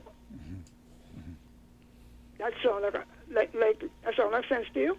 Yeah, well, you see, that is why I said earlier this morning that I think he's out of his league. He doesn't really, but then you can't blame him because he was appointed. So it comes back to the question I proposed this morning. If we have a leader and he makes appointments and we don't see them making sense, should we just be silent because he has been nominated as the leader? Or should we find ways of saying to him, we are making some mistakes and it's causing us some concern and we would like you to... Yeah. You know, even the U.S. system, right? I just watch C-SPAN a lot. Everything Trump put up, the Senate got to approve and so. And you have to answer questions as to why you should do things and what you intend to do. Yeah. You know, and they vote on it. And a lot of it you could see Trump will start the firing soon. Yeah. Because people pushing or promoting their own self rather than the country's interest. Yeah. You send the man go down there and bomb them, change it. How could you be a peacemaker and change from the Department of Defense to Department of War? Yeah, well, Miss Henry, speaking of that, I have a clip I'm going to play that deals with that. So as you wrap up, I'm going to take a break and then we'll play that clip. So happy Men and Boys Day, days, because women don't get a lot. Our men take time to consider. Some of you are promoting poverty. Promoting poverty. You don't want no responsibility. When the magistrate, as the case thing we're talking about, you got up somebody. I had an actual thing with a man met me down by the square the time the court was down there. Oh, the woman, abusing the woman, you know. The magistrate that. He said, she want me to pay $100 a week. So I said, well, if you work in construction, the least you could get is $500. A mason also get $8. He said, that shouldn't. He said, I got 6 children. He said, he got 6 children. Yeah. And the magistrate charged him $100 for each one. Well. I said, but you wasn't counting. You wasn't counting. Yeah. So I happened to condom giving them around here. Yeah. Miss Henry, I want you to wrap up because... All right, then. Yeah, cool. So to our men and boys, evaluate your role as leadership. You cannot be leading the country into poverty. All right, then. Okay. And that's good advice. If you're going to have 6 children, you have 6 responsibilities, okay? WINN is 98.9. 98.9 is Win FM. The right time, right ride, right now at Horsefoot's Automotive. Buy now or reserve for VAT discount days, Friday, December 12th and Saturday, December 20th, and get our lowest rates ever. Plus, enjoy up to $17,000 on select models. No VAT and no down payment. Drive away with finance with Horsefoots and get free bill of sale, free servicing for 12 months, free registration, free tinting, and even free groceries or gas for 3 months. Because the right time is here for the right vehicle with the right deal right now. Visit Horsefoots Automotive right now. Drive smart. Drive Horsefoots. Terms and conditions apply.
The countdown is on. The sweetest season of the year is here. From December 13th to January 2nd, St. Kitts and Nevis comes alive once more with vibes galore, energy to explore, and moments sweeter than ever before. Sugar Mass 54, sweet to the core. The stage erupts with the passion of Calypso, the sweet sound of Pan, the heat of Soca, dazzling pageants and traditions that make you love Carnival even more. Dance to the streets at Juve, celebrate folklore, and revel in the Grand Carnival Parade, a celebration of rhythm, color, culture. Sugar Mass 54, sweet to the core. Mommy, are you writing to Santa too? You have Santa. I have CIBC Caribbean. CIBC has sweetened the season, so you can bring your holiday dreams to life and wrap a new home or land with incredible cashback deals. Plus, your approved loan gives you a chance to win up to US $5,000. Apply now at www.cibccaribbean.com/sweeten the season. Terms and conditions apply. The island's biggest adventure hits the road on Saturday, November 22nd, 2025. It's the Rotary Club of St. Kitts Carnival Car Rally. Fun, prizes, and community spirit collide. Starting at Frigate Bay Lawn at 9:30 a.m., ending with a mouth-watering barbecue and car show at Rotary House, Portland from 12 p.m. Win up to $5,000 in cash and carnival costumes packages. All registered teams get gift bags from Goldmine Jewelry Store. Check out new rides from CNC, TDC, and SL Horsfords. With financing from Republic Bank, CIBC Caribbean, the Bank of Nevis, SKCCU, TDC Financial Services, and insurance from TDC Insurance. Party with DJ Taro and DJ Smudge with sunset ticket giveaways. So grab your crew, decorate your ride, and hit the road for a cause. Team registration, $250. Barbecue, $25 per meal. Be there to win.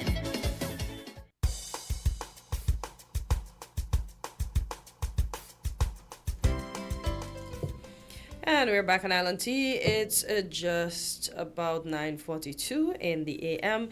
And I don't know if you touched on this issue, Quint, but as I was going through whilst listening,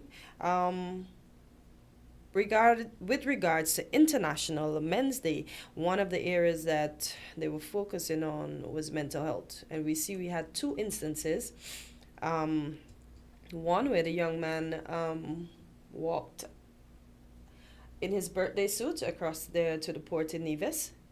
And then we had a video that was sent, I'm not sure where that was, where that young man was just kicking up dust like something was bothering him while he walked. He had his shirt in his hand, his pants was falling down, but he was, you know how we see the other young men walking the street that have mental illness. And then we saw the young lady that walked over the car. Now, when you say walked over the car, she walked up somebody's car from the back, over the top, down the front. Now, what transpired after bothered me, because even the next gentleman that I think has mental illness, he jumped when he saw, because after she did that, the young man came out of the car, she continued up the road, and then the young man sped up the road behind her. Now, when I looked at it, I said, what if she ran out the road, right? So now everybody's saying, oh yeah, she has sense. Everybody has sense. But everybody's... Natural instincts. Exactly. It's your natural instincts. Yeah. And at the time when you're having the breakdown, you do something out of the extraordinary, but you feel attacked, you're going to run. Yeah. So everybody's saying, oh, she has sense, she's not crazy, etc., etc. But my thing is for the person that is not mentally unstable to act in that moment as if you too have a not stable in the mind to run. What if you had hit her? What if you had hit somebody else that was walking on the road because the speed you sped up there with? What if you hit her and she died? Was it worth? I'm glad you posed that, because it shows that sometimes, and this is where, as Sylvine was suggesting, you notice on a number of occasions she asks, what do we want our young men to do? What do we expect from them? Yeah. And what we expect in a society is that we have young men who understand their role in society. Your role, if you are a rational young man or even an older man, you see a woman walk up over your car like that, the first thing you must understand, she's not in her right mind. Yeah, she might react a certain way because of the natural instinct, but somebody in their right mind is not going to do that. So the first thing in your mind is not supposed to be, what? She walk over my car? She maybe damage my car? How the hell? You know, that's what you're thinking. So you're speeding. No, stop and me. I would have sat in my car, watch her walking up road for a while, and been doing some introspection, asking myself, what could have happened to this young woman? You know, to let this happen. And then I would have come out of the car and see if I could find, because this is what men must understand. When you're dealing with women, you can't just approach them as a man and deal with certain things. Get a woman, a responsible woman, say, look, I was sitting down in my car and so and so. Could you assist me? Could you go up here and let's find out? You understand what I'm saying? Or even get the police involved. Yeah, sometimes maybe not the police because, you know, it because depends. What if the person's having a breakdown and they need to go and get help? But I don't mean the police to rough them up, like let them know this is what happened. Sometimes, I hear you, Cortensia, but sometimes it depends on the police you contact. I've seen things happen that shouldn't happen. Me too. You understand? So you look around and you might see a mature looking person and you say, Miss so and so and so, and you get her to approach the lady with you, and then she can say to the lady, Miss, can I help you? What is happening? And you can assess, you know, and maybe while she's engaged or whatever, you see if you can contact the authorities, not the social services. You understand what I'm saying? But when you as a man rush up to her, you could find yourself in court, you know. That is why this is why. Gotten hit, but I'm not even speaking about the hitting part. I'm speaking. This is why when police go and the police is going to arrest you, certain things a man police is not to do to you, you know, because he's a man, and you're supposed to get a woman to do certain things, because then she could say you abuse her. You understand? Indeed. So, as men, as Sylvian was asking, what does society want from our men? We need to start teaching it, right? I find that a lot of the men today, even me and my colleague, Flames, we were speaking about that recently, and I asked him, I said, is it that most of the young people today, they don't understand that sex isn't everything about they listen to sex music in the morning, they go to the club, they hear sex music, they drive in their car, all the songs is about sex and pee and this and that, glorified. And the women are talking about how much D they can take and all this kind of stuff. And this is not young people. Since I was young, sex was around. If you go back on the internet, you're going to see songs about sex from where, but we were not just covered. Listening to even if covered. Well, we didn't hear it in the public just like that. But here's my point. My point is this. I could listen to sex in the morning, and then I would listen to conscious reggae in the afternoon somewhere. You understand? I listen to some merengue. I'd listen to some, but it's like all they want. I mean, but that's all that's out there, and it is glorified. But what does that tell you about? It comes back to the question that Sylvian was asking. What does the society want from the men and the women? When you see your young men and women, and that is what they're doing consistently every day, what does that tell you about where the society is going? Yeah. And we're just taking it casual. And it's a very sad thing. And I look around, I be like, I don't bash the society of now. We're not doing that. But I'm like, I'm grateful that I grew up in a society where we were sheltered, although I wish they taught us some more stuff. But we didn't understand certain things as clear as these younger ones understand it now because of the mediums that are out there, because what is being discussed around them. Imagine your parents used to say, go from here, this is big people conversation. Even if they're not talking things that you shouldn't hear, but big people are gathering, kids shouldn't be around. And as they said, be seen and not heard. And to some extent, you look back and you realize, because at the time when you were young, you resented it. Yeah. But then when you get older and you do some hindsight thing, you said, oh, because here's the point now, Cartensia. These younger ones, they know everything about everything, and they're obsessed with one thing. One thing, You're correct. So I'm going to play this clip, which is to do with what another topic that Sylvian broached, where Trump is, you change the Ministry of Defense to the Ministry of War. Okay. Well, here's the concern now. A lot of the soldiers, we saw that recently, the commander of the forces that were supposed to be in the Caribbean, he resigned. It is said he was fired, but whatever the case. Right now, a lot of the soldiers who are being ordered to do things in the Caribbean, like bomb these ships and other things, they are concerned. And they're seeking legal advice because they don't want, if there is a hearing or some kind of thing down the line, that they are blamed for wars, for crimes against humanity and certain kind of thing. So I spoke to it some time ago when I said a lot of people who fought, soldiers who fought in Iraq, Iran, Afghanistan and those places, they come back home and they realize that they were lied to. You understand? And they're speaking out. So we're speaking now to, this clip is going to speak to presently what some of the soldiers are going through. In grainy footage from above the Caribbean Sea and the Pacific Ocean 20 times since September, the Pentagon has shown the same thing. A flash of light and a boat allegedly carrying drugs into the United States incinerated by a U.S. military strike. In all, dozens of people killed on board the vessels. That is the extent of what the Trump administration has disclosed publicly. No confirmation of any drugs on board or the identities of the people killed. Military service personnel have been seeking outside legal advice about some of the missions the Trump administration has assigned them.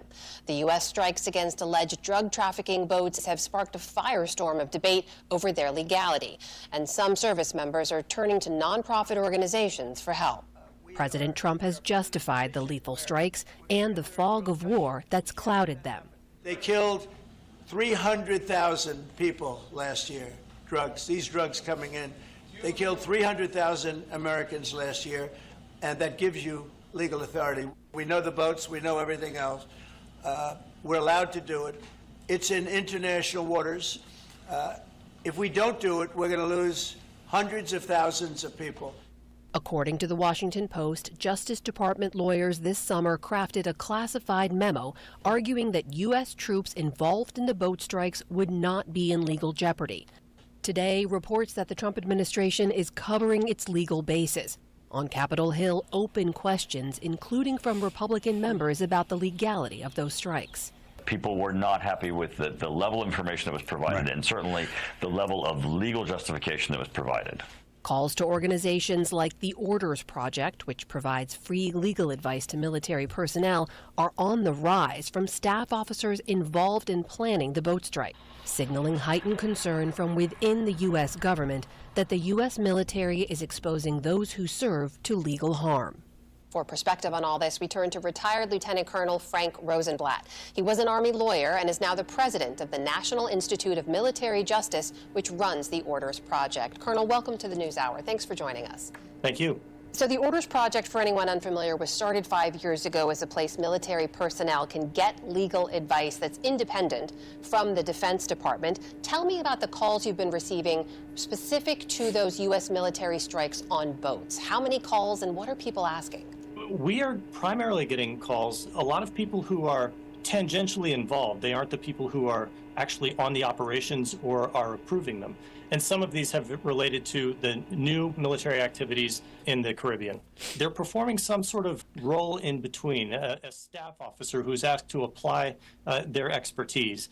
And they've been reaching out to us when they've been concerned that the answer that they're giving has been very disfavored, and they're feeling pressure from their higher-ups to convert their answer into something that is to change a concur from a non-concur to a concur. In other words, pressure to get on board with the decision to carry out the strikes. Is that what you're saying? Yes. They do have some questions about this, and we just try to help them figure out what's right for them, to help them feel better about what they're doing or where they need to raise questions, to ask the right questions of their leaders to make sure that they are remaining compliant with their not only their legal obligations, but so that there's no moral injury later on, that they don't do something that they knew was wrong at the time. As for the Orders Project, we have tended to receive most of our calls from military officers rather than lower-ranking enlisted members. And tell me about that. Why that sounds like it surprises you, does it? Yes, and I don't think that's because there's any sort of difference in the seriousness which all military members take their jobs. I do think, though, that lower enlisted members are, if they are told to do something, then they are going to trust that the correct staff processes and command approvals have happened for that to go through, and so they're not picking up the phones to call. But, however, some of the military staff officers, on the other hand, they are actually involved in the implementation and planning of these missions.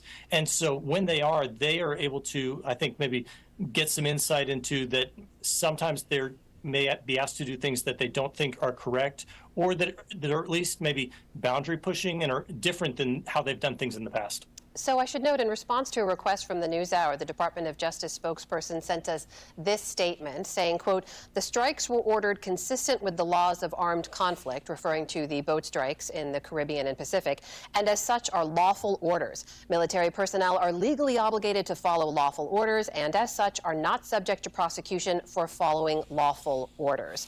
I just want to get your response to that, Colonel, and also what that means for the kind of advice you're giving people who call you. The public is paying attention to these things, as are many members of the military.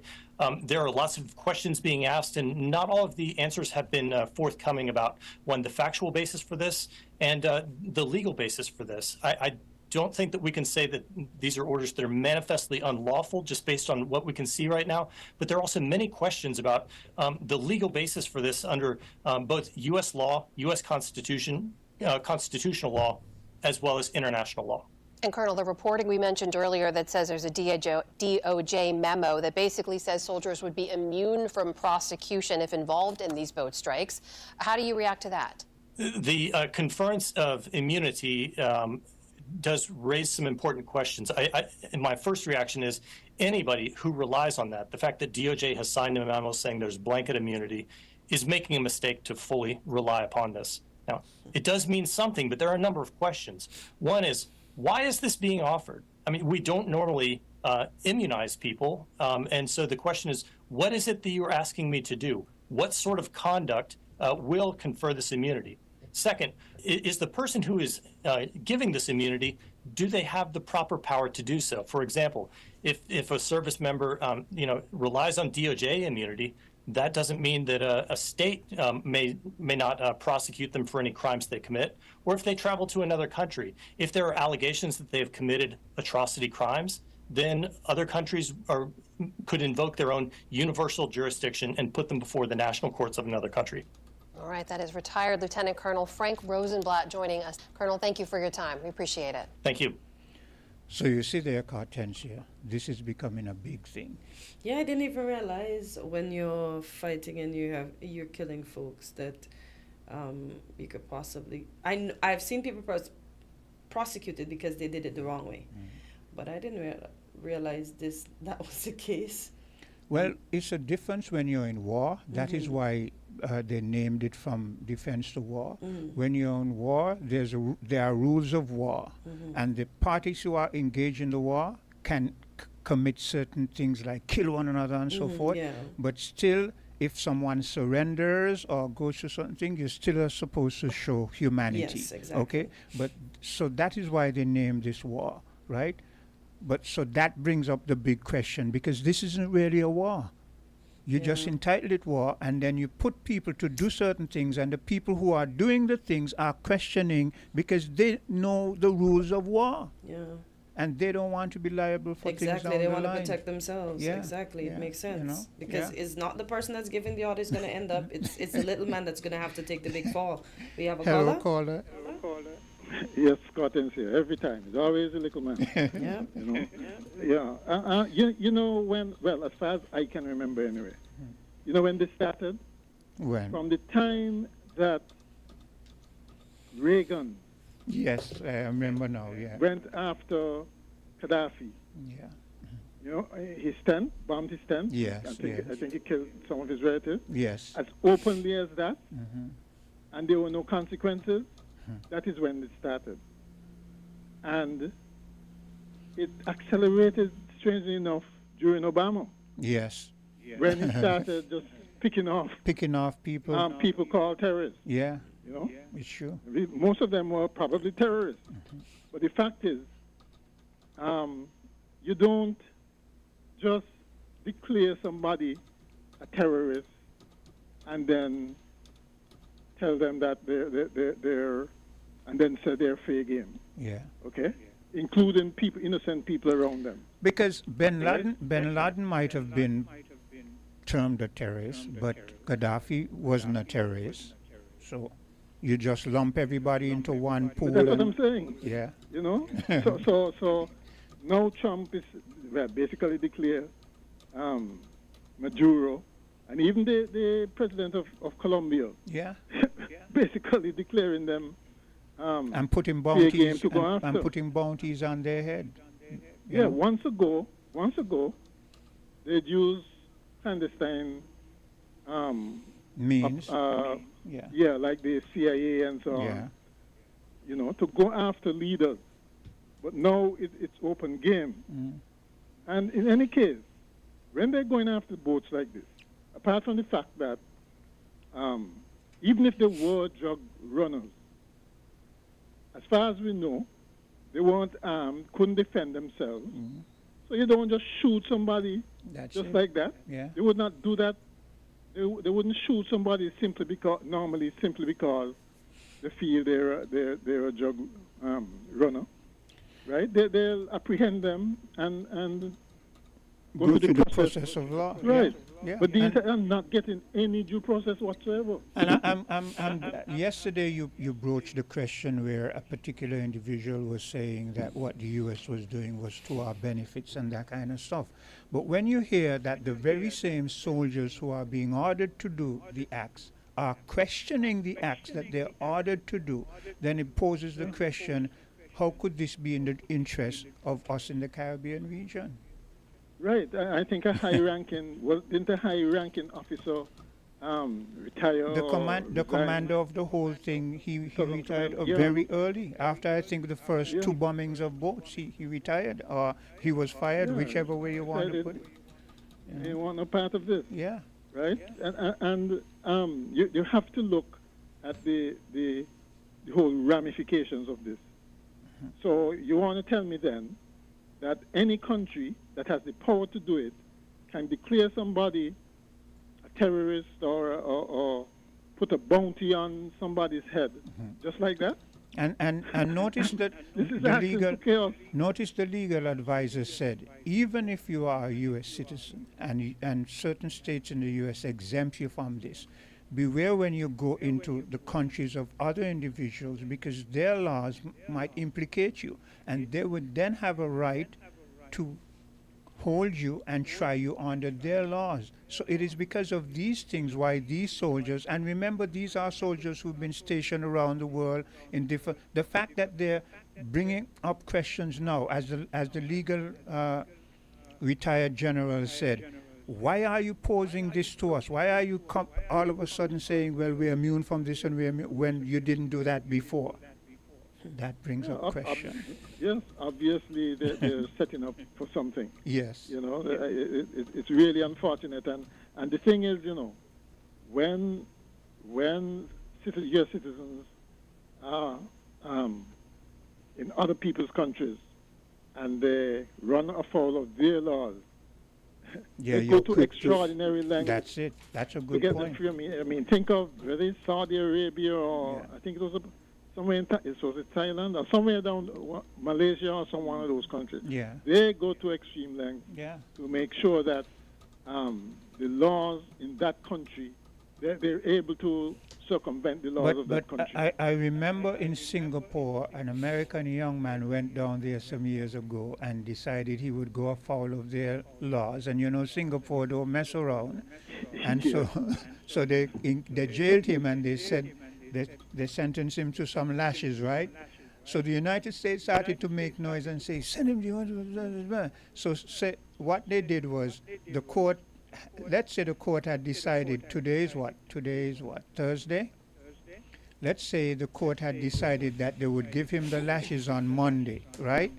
The Americans were making so much noise to relieve him, otherwise they're going to do this and that. So what they did, unknown to the American authorities, they went to the court and brought up the days when he was going to get the lashes. So instead of waiting till Monday, they called him today or tomorrow, gave him the lashes, put him on a plane, and sent him back to the United States of America.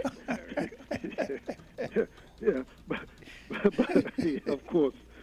But it's good though that these things are being questioned by you people themselves. Yes, the soldiers in themselves. The Congress, the soldiers, people affected, are being questioned by that because it suggests that they may have to at least reconsider exactly what they're doing. They can't just with impunity just with impunity go after people just like that. And this now puts Kamala Prasad's statement about, what did she say? Eliminate them with what? I can't remember the phrase. I can't remember what she said. Empty the clip on them, you mean? She was saying. No, that was election time. She was saying, get rid of them in with viciously, but that wasn't the word she used. But so now it brings into question what she was saying about just because they are drug people, you could just go and eliminate them. No, there's a legal process. So I know she did say they were after the people traffickers and the narco terrorists. Probably most of them are drug people, right? I mean, you know that the U.S. is watching and looking for targets, and you're gonna go out there in a small boat. That's it. In the region, they're taking chances because of the high stakes involved. Yes, you can get rich quick with one run. But so it isn't that they're not guilty. But I'm not gonna. They're all innocent. I'm not gonna go down that road with you, Mr. McMahon, because you see, they're different. As a guy, the young man who was here today, he said, look, these small boats, they cannot just run from one point to the U.S. They have to stop to fuel. There's a lot of things that we're not looking at. So for you to say these are jug boats going from, no, they're usually boats going from short distances from point A to point B. And again, look at the question that recently the UK pulled out and decided they weren't going to give you information. Let's extrapolate and put sense into that. It then means that perhaps the UK gave them some information about a boat, they bombed that boat, and the UK felt, well, that boat, in our opinion, wasn't really a jug boat or so forth. We don't want to be implicated in that, so let's wash our hands of that. You understand what I'm saying? There's a lot of things that are questionable. All they had to do was go through the due process. There's already ships down here that they're doing what they call interdiction or something like that. Right. Yeah, so why differ from that? And why send... I know. They can track them to wherever they're going. That's it. You know? So tell us why the biggest aircraft carrier in the world is in our region to deal with drugs? I mean, it doesn't make any sense. Well, I mean, everybody agrees. I think everybody knows what the real target is. Okay, I don't think they're fooling anyone with that. I don't think so. Okay, but you got to have some kind of cover, whether it's weapons of mass destruction that might be there, or nuclear. They're months away from a nuclear bomb, or some strange thing like that. Yeah. You got to have some cover, right? At least they feel they have to have some cover, even if it turns out to be all lies. Yeah. You know. Okay. Okay then. Thanks for your input, and that's how we're gonna end things today, Hortensia. Indeed. So to all, have a wonderful Thursday, and see you tomorrow on Friday. Okay. We're different. We're 98.9. 98.9. Win FM. Did you know that if your will is not executed in keeping with the legal requirements of St. Kitts and Nevis, it may be of no legal effect? If you are thinking of making a will which deals with how your property should be distributed upon your death, you should ensure that this will is properly signed.